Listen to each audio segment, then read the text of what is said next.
Hello students, मैं are के तिवारी। स्वागत है आप सभी का हमारे ऑनलाइन प्लेटफॉर्म पर। आज की इस वीडियो में हम लोग बहुत ज़्यादा इम्पॉर्टेंट पॉइंट को स्टडी करेंगे जिसका ऑर्गेनिक केमिस्ट्री में बहुत ज़्यादा योगदान रहता है। ठीक है, बहुत ज़्यादा ज़रूरत पड़ती है। Erythrose and threose isomers. ठीक है, इरिथ्रोज और थ्रियोज को हम कब यूज़ करते हैं, इसका अध्ययन आज की इस वीडियो में हम लोग करेंगे। तो बहुत सिंपल तरीके से हम आपको बताएंगे, ध्यान दीजिए। इसका यूज़ ऑर्गेनिक केमिस्ट्री में सबसे ज़्यादा किया जाता है, देखिए। और इसके लिए फिशर प्रोजेक्शन फार्मूला में ही इसको हम अप्लाई करते हैं। ध्यान दें, फिशर प्रोजेक्शन फार्मूला में हम इसको अप्लाई करते हैं। जैसे इस तरह से कोई ग्रुप यहाँ पर है, मान लो यहाँ पर CHO लगा हुआ है थोड़ी, और यहाँ पर मान लीजिए CH3 है। ठीक है, तो ऊपर नीचे के ग्रुप हो गए। यहाँ पर मान लो यहाँ पर Cl लगा हुआ है और दूसरा Cl भी यहीं पर है। इधर क्या है, आपका H है।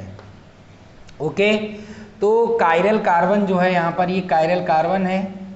इस कायरल कार्बन से जो ग्रुप जुड़े हुए हैं क्लोरीन, ये दोनों क्लोरीन एक ही साइड में है, लेफ्ट में है और राइट में, इससे मतलब नहीं होता है। ठीक है, डजंट मैटर कि ये लेफ्ट में है या राइट में है, बस आपको देखना इतना है कि ये एक ही साइड में होने चाहिए। जब ये एक ही साइड में होंगे तो हम इसे इरिथ्रो कहेंगे, तो हम इसको इरिथ्रो कहेंगे। इरिथ्रोज आइसोमर ये कहलाएगा। अगर मान लीजिए यही स्ट्रक्चर सेम टू सेम, यही स्ट्रक्चर इस तरह से है, तब भी हम इसको इरिथ्रो ही कहेंगे।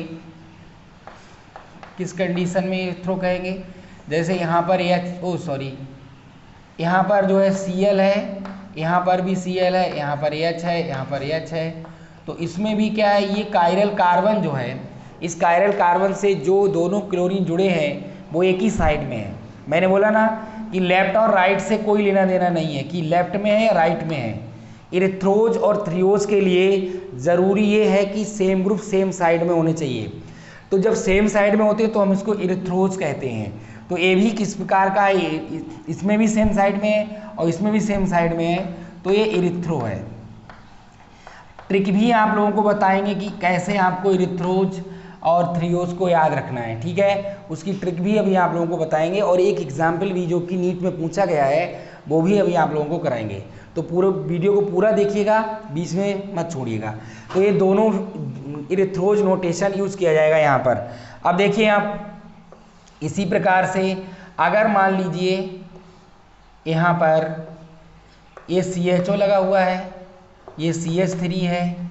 ठीक है, अब ये H हो गया, ये Cl हो गया। अब इसमें इधर Cl कर दिया, इधर H कर दिया। सेम ग्रुप कायरल कार्बन से जुड़े, सेम ग्रुप अपोजिट साइड में हो गए, एक दूसरे के अपोजिट साइड में हो गए। क्लोरीन इधर है, क्लोरीन इधर है। तो ऐसे तब हम यहाँ पर थ्रियोज नोटेशन को यूज करते हैं, थ्रियोज। तो ये आपका क्या हो गया, थ्रियोज हो गया। अंडरस्टैंड, ये इरिथ्रोज है, ये थ्रियोज है। इसी तरह से ऐसा भी हो सकता है कि ये क्लोरीन इधर आ जाए, ये इधर आ जाए, तब भी यहाँ पर थ्रियोज का ही यूज किया जाएगा। देखा जाए CHO और ये यहाँ पर CH3, ये यहाँ पर क्या आ गया, क्लोरीन आ गया, ये H आ गया, ये H आ गया, ये क्लोरीन आ गया। तब भी हम यहाँ पर किसका यूज करेंगे, तब भी हम यहाँ पर थ्रियोज का ही यूज करेंगे। थ्रियोज नोटेशन यूज किया जाएगा। अंडरस्टैंड। तो जब सेम ग्रुप सेम साइड में होंगे, सेम ग्रुप सेम साइड में होंगे, और मतलब इससे नहीं है कि वो लेफ्ट में है या राइट में है, सेम ग्रुप सेम साइड में है, तो फिर हम वहाँ पर इरिथ्रोज का यूज करेंगे। सेम ग्रुप अपोजिट साइड में है तो हम यहाँ पर क्या किसका यूज करेंगे, थ्रियोज का यूज करेंगे। अब आप भूल जाएंगे, तो उसके लिए मैं आपको टेक्निक बता रहा हूँ जिससे आप भूले ना। इरिथ्रोज कहाँ से शुरू हो रहा है, इरिथ्रोज में E है, क्या है, E है। यहाँ पर E से यूज हो रहा है, E से स्टार्ट हो रहा है इरिथ्रोज। अब आप देखिए, इरिथ्रोज में जब हम बनाएंगे और यहाँ पर एरो बनाएंगे, तो ये सारे एरो एक ही साइड में हैं। इरिथ्रोज में सारे एरो एक ही साइड में हैं। ठीक है, इसलिए सारे ग्रुप एक ही side, same group same side में होने चाहिए। जब सेम ग्रुप सेम साइड में होंगे तब हम इरिथ्रोज का यूज करेंगे। यहाँ पर देखिए थ्रियोज में, थ्रियोज किससे स्टार्ट हो रहा है, थ्रियोज T से स्टार्ट हो रहा है। थ्रियोज में स्टार्टिंग किससे हो रही है, T से स्टार्ट हो रहा है थ्रियोज। तो इसमें आप देखें, इसमें जो इस तरह से एरो एक दूसरे के अपोजिट साइड में है, अंडरस्टैंड। तो सेम ग्रुप एक दूसरे के अपोजिट साइड में होंगे, एक दूसरे के अपोजिट साइड में, एक दूसरे के अपोजिट साइड में। यहाँ पर सेम ग्रुप सेम साइड में, सारे ग्रुप एक ही साइड में होंगे, वो भले ही लेफ्ट साइड में हो, राइट साइड में हो, इससे मतलब नहीं, राइट में हो, लेफ्ट में हो, इससे कोई लेना देना नहीं, लेकिन सेम साइड में होने चाहिए, तो इरिथ्रोज कहेंगे। और जब एक दूसरे के अपोजिट साइड में होंगे तो हम इसको क्या कहेंगे, तो हम इसको थ्रियोज यूज करेंगे, अंडरस्टैंड। इससे रिलेटेड एक क्वेश्चन पूछा गया नीट में एग्जाम्पल के तौर पर, उसको हम लोग करते हैं। वैसे एग्जाम्पल के तौर पर ये भी आपको अच्छे से समझ में आ गए होंगे। तो इरिथ्रोज और थ्रियोज नोटेशन आपको मैं समझता हूँ अच्छी तरह से समझ में आ गया होगा। इसका नीट में पूछा गया एक एग्जाम्पल भी कर लेते हैं। तो देखते हैं एग्जाम्पल जो कि नीट 2016 में पूछा गया है, ठीक है, इरिथ्रोज और थ्रियोज को लेकर। The correct corresponding order of 4 aldoses with configuration given below, ठीक है। इनमें से जो आपको 4 कॉन्फ़िगरेशन दिए हुए हैं, इनमें से आपको कौन सा रेस्पेक्टिवली आपको बताना है। और इसमें डीएल कॉन्फ़िगरेशन भी साथ में पूछ रहा है। इरिथ्रोज और थ्रियोज तो पूछा ही है, साथ ही साथ डी और एल भी पूछा है। तो डीएल भी निकालना आप लोगों को इसी क्वेश्चन में हम सिखा देते हैं। देखिए डी ग्लिसरल्डिहाइड, यहाँ पर कार्बोहाइड्रेट में डीएल कॉन्फ़िगरेशन कहाँ यूज किए जाते हैं, डीएल कॉन्फ़िगरेशन जो है यूज किए जाते हैं, डीएल कॉन्फ़िगरेशन कहाँ यूज किए जाते हैं, कार्बोहाइड्रेट में यूज किए जाते हैं, कार्बोहाइड्रेट्स में। और वहाँ पर डी ग्लिसरल्डिहाइड और एल ग्लिसरल्डिहाइड को के करस्पॉन्डिंग हम इनको डी और एल में डी और एल के अकॉर्डिंग इनको इनका कॉन्फ़िगरेशन देते हैं। अब इसमें होता क्या है, ये वाला जो CH2OH जो होता है, CH2OH के ठीक ऊपर जितने भी कार्बोहाइड्रेट होते हैं उनमें लास्ट में जो कार्बन होता है ये CH2OH होता है। CH2OH सभी में है, देखिए CH2OH है ना। इसके ठीक ऊपर वाला जो कायरल कार्बन है उस पर डिपेंड करता है कि कोई कार्बोहाइड्रेट डी होगा या एल होगा। ठीक ऊपर वाला जो कायरल कार्बन होता है इस पर डिपेंड करता है। अब देखिए यहाँ पर HOH, जब OH आपका राइट साइड में है तो क्या होता है, तो इस प्रकार से ये डी होगा, डी होगा। पहले डी और एल को ही पहचान लेते हैं, तो ये इस प्रकार से डी होगा। यहाँ पर भी ये कैसा होगा, ये भी डी होगा, क्योंकि HOH इसको देखना है, इसको नहीं देखना है आपको। डी और एल की पहचान करते समय केवल आप इस CH2OH के ऊपर ये जो कार्बन है कायरल कार्बन, इसी को देखना है। HOH राइट साइड में अगर है तो यहाँ पर डी आएगा, HOH राइट साइड में है, डी आएगा। इस तरह से ये प्लेन पोलराइड को क्लॉकवाइज रोटेट करेगा, ठीक है। अब यहाँ पर देखिए OH लेफ्ट साइड में आ गया तो प्लेन पोलराइड को किधर करेगा रोटेट, ये एंटी क्लॉकवाइज करेगा, ठीक है। तब यहाँ पर Al आएगा। अच्छा ये छूट गया, इसमें देखिए ये क्लॉकवाइज है तो ये डी होगा, ये भी डी होगा। ये कैसा होगा, ये एल होगा। और यहाँ पर देखिए ये भी कैसा होगा, ये यहाँ से इस तरह से HOH इधर इस साइड में है तो ये एल होगा। तो एक बात तो क्लियर हो गई कि ये दोनों डी होंगे, ये दोनों एल होंगे, अंडरस्टैंड। अब हमें केवल ये पता लगाना है कि इनमें इरिथ्रोज कौन है और थ्रियोज कौन है। तो सिंपल सा बता दिया मैंने, OH दोनों एक ही साइड में है तो ये इरिथ्रोज है, जिसमें जिसमें एक ही साइड में है इरिथ्रोज। अब इसमें नहीं देखना है आपको लेफ्ट में है राइट में है।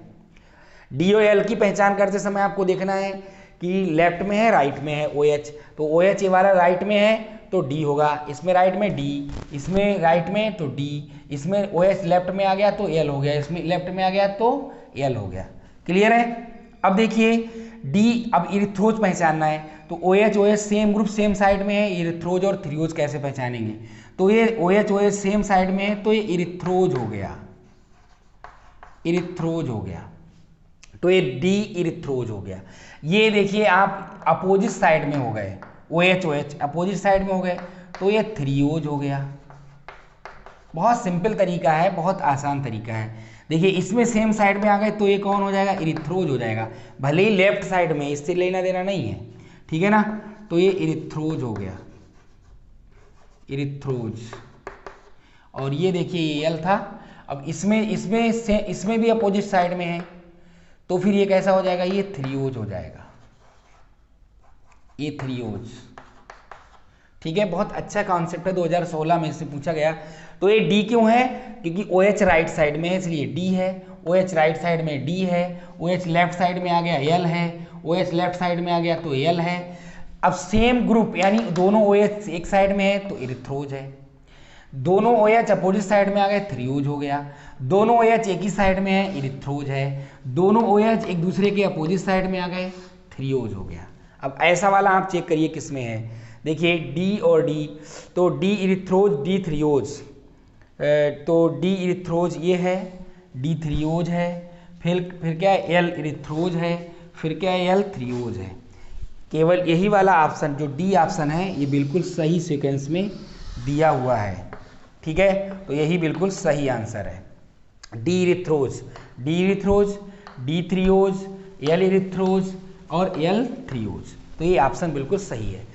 तो मुझे लगता है कि आज की इस वीडियो में आप लोगों को इरिथ्रोज और थ्रियोज बहुत आसानी से अच्छे से समझ में आ गए होंगे, जिनमें किसी प्रकार का कोई कन्फ्यूजन आपको नहीं रहा होगा।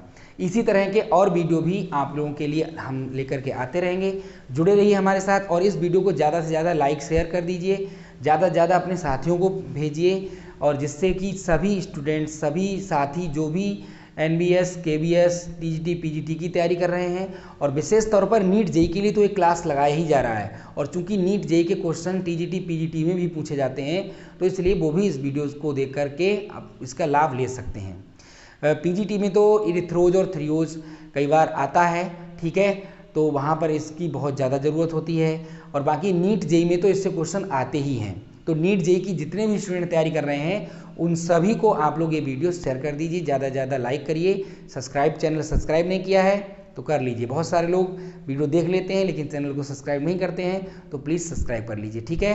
तो आज की वीडियो में इतना ही, मिलते हैं अपनी अगली वीडियो में इसी तरह के धमाकेदार क्वेश्चंस के साथ। आज के लिए इतना ही, दैट्स ऑल।